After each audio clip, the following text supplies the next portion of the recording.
केंद्रीय स्वास्थ्य सचिव राजेश भूषण ने सभी राज्यों और केंद्र शासित प्रदेशों को लिखे पत्र में कहा कि इस समय खुशफहमी पालने से कोरोना के मामले फिर से बढ़ने की आशंका है।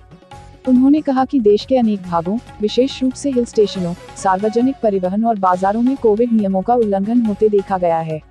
यह कहने की जरूरत नहीं कि इस समय पर इतनी खुशफहमी संक्रमण के मामलों में एक बार और इजाफा कर सकती है। अबू धाबी के निवासियों को बहुत आवश्यक नहीं होने तक घर में रहने के लिए कहा गया है, क्योंकि अबू धाबी आपातकाल, संकट और आपदा समिति ने एक नया राष्ट्रीय बंध्याकरण कार्यक्रम शुरू किया है।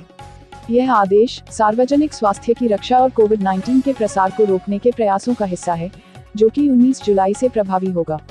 प्रतिबंध हर दिन आधी रात से सुबह 5 बजे के बीच लागू होगा। विश्व स्वास्थ्य संगठन WHO द्वारा कोरोना की तीसरी लहर की दस्तक की आशंका के बीच केंद्र सरकार ने कहा है कि कोरोना के विरुद्ध जंग में अगले 100 से 125 दिन नाजुक होंगे। नीति आयोग के सदस्य स्वास्थ्य डॉक्टर वी.के. पॉल ने कहा कि देश की आबादी का एक बड़ा हिस्सा अभी भी कोरोना संक्रमण के लिहाज से संवेदनशील है, इसलिए तीसरी लहर को लेकर बार बार शंका जाहिर की जाती है। उन्होंने कहा कि दुनिया में कोरोना संक्रमण के मामले बढ़ रहे हैं और यह रोजाना 5 लाख से अधिक हो गए हैं। उन्होंने आगे कहा कि WHO ने इन्हीं आंकड़ों के आधार पर कहा है कि स्थिति अच्छी से खराब हो रही है। केंद्र शासित प्रदेश जम्मू कश्मीर और केंद्र शासित प्रदेश लद्दाख संयुक्त उच्च न्यायालय का नाम बदलकर अब जम्मू कश्मीर एवं लद्दाख उच्च न्यायालय कर दिया गया है। इस बाबत एक आदेश अधिसूचित कर दिया गया। राष्ट्रपति रामनाथ कोविंद ने इस बदलाव को प्रभावी करने के लिए जम्मू कश्मीर पुनर्गठन कठिनाइयों का निवारण आदेश 2021 पर हस्ताक्षर कर दिए हैं। विधि मंत्रालय में न्याय विभाग ने आदेश को अधिसूचित कर दिया। सरकार ने 19 जुलाई से प्रारंभ हो रहे मानसून सत्र को लेकर तैयारियां तेज कर दी हैं। संसद के इस सत्र में सरकार की ओर से DNA प्रौद्योगिकी विधेयक, माता पिता एवं वरिष्ठ नागरिकों के रखरखाव कल्याण संबंधी विधेयक, सहायक प्रजनन प्रौद्योगिकी विधेयक, न्यायाधिकरण सुधार विधेयक और फैक्टिंग विनियमन संशोधन विधेयक समेत 15 विधेयकों को प्रस्तुत किए जाने की उम्मीद है। पंजाब कांग्रेस को लेकर आज बड़ा ऐलान हो सकता है। क्रिकेटर से नेता बने नवजोत सिंह सिद्धू को पंजाब का प्रदेश अध्यक्ष बनाने की चर्चा तेज हो गई है। इस बीच आज पंजाब कांग्रेस के प्रभारी हरीश रावत चंडीगढ़ पहुंच रहे हैं, जहां वो कैप्टन अमरिंदर सिंह से मुलाकात करेंगे। वहीं कैप्टन ने सोनिया गांधी को चिट्ठी लिखकर नाराजगी जताई है। इलाहाबाद हाई कोर्ट की लखनऊ खंडपीठ ने अधिवक्ताओं के लिए 1975 में बार काउंसिल ऑफ इंडिया द्वारा बनाए गए वर्तमान ड्रेस कोड को 46 साल बाद बेतुका बताकर चुनौती देने पर संज्ञान लेते हुए bar council of India, high court प्रशासन व केंद्र सरकार से 18 अगस्त तक जवाब तलब किया है। यह आदेश जस्टिस देवेंद्र कुमार उपाध्याय और जस्टिस अजय कुमार श्रीवास्तव प्रथम की पीठ ने स्थानीय अधिवक्ता अशोक पांडेय द्वारा दायर एक जनहित याचिका पर पारित किया। उत्तर प्रदेश में कल भाजपा प्रदेश कार्य समिति की बैठक के बाद आज और कल संघ की समन्वय बैठक। राष्ट्रीय स्वयंसेवक संघ प्रदेश में आगामी विधानसभा चुनाव और कोरोना वायरस की तीसरी लहर के मद्देनजर प्रदेश पदाधिकारियों के साथ मंथन करेगा। एक दिन की राहत के बाद सरकारी तेल कंपनियों की ओर से आज फिर पेट्रोल के दाम बढ़े, जबकि डीजल के दाम स्थिर हैं।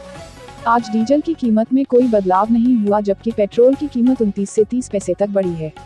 मध्य प्रदेश में पेट्रोल का भाव सभी रिकॉर्ड तोड़ते हुए 112 रुपये प्रति लीटर के पार पहुंच गया है। लखनऊ के अलीगंज थाना क्षेत्र में हत्या जनता होटल से दबंगों ने 2 युवकों को उठाकर पीटा।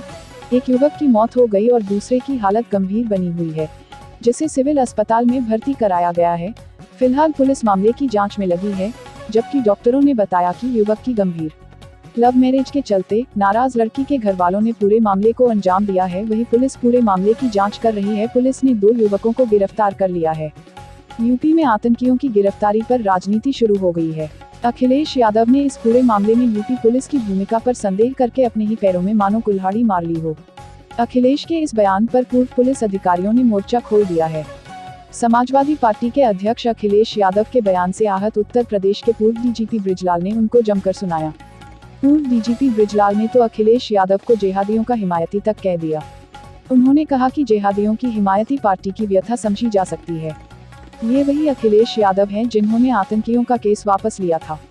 यूपी विधानसभा सचिवालय में जीन्स टी शर्ट पर रोक। विधानसभा सचिवालय में कार्यरत अधिकारियों और कर्मचारियों के जीन्स टी शर्ट या इस तरह के अन्य पोशाक पहनकर दफ्तर आने पर रोक। संयुक्त सचिव नरेंद्र कुमार मिश्रा की ओर से इस संबंध में निर्देश जारी किए गए। कहा गया कि सचिवालय की गरिमा के अनुसार ही पोशाक पहनकर कार्यालय की अवधि में आए। कोर्ट में व्हाट्सएप मैसेज साक्ष्य नहीं बन सकते, मामले में सुप्रीम कोर्ट का बड़ा बयान। व्हाट्सएप मैसेज का कोई प्रमाणिक मूल्य नहीं। हम व्हाट्सएप मैसेजेस को कोई महत्व नहीं देते हैं। सोशल मीडिया पर कुछ भी बनाया हटाया जा सकता है। लोकप्रियता विश्वसनीयता का पैमाना नहीं है। यूपी में 48 इंस्पेक्टरों का ट्रांसफर हुआ। एक जोन से दूसरे जोन में हुआ ट्रांसफर। समयावधि पूरी होने पर किया गया ट्रांसफर। डीजीपी ऑफिस ने सूची जारी की।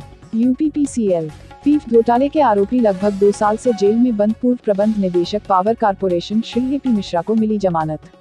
सीबीआई की कार्यशैली पर उठे सवाल। Please subscribe Aviral Times for latest news update and press the bell icon to get all the latest video updates.